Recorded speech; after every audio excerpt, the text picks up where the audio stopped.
Approval to vaccinate. Governor Brian Kemp's new executive order allowing dentists in Georgia to administer the COVID-19 vaccine. The governor making the announcement in a tweet over the weekend. The executive order also extends the state's public health guidance.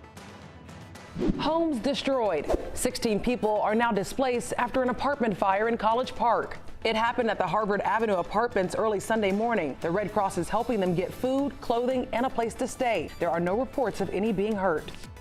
More fallout from President Trump's controversial phone call to Georgia Secretary of State Brad Raffensperger, the only Democrat on the state's election board, now planning a big move at next month's board meeting that could lead to charges against Trump. David Worley says he intends to make a motion to have an investigation into the call turned over to Fulton County's new district attorney. Raffensperger saying weeks ago that his office is not planning a criminal investigation into the call.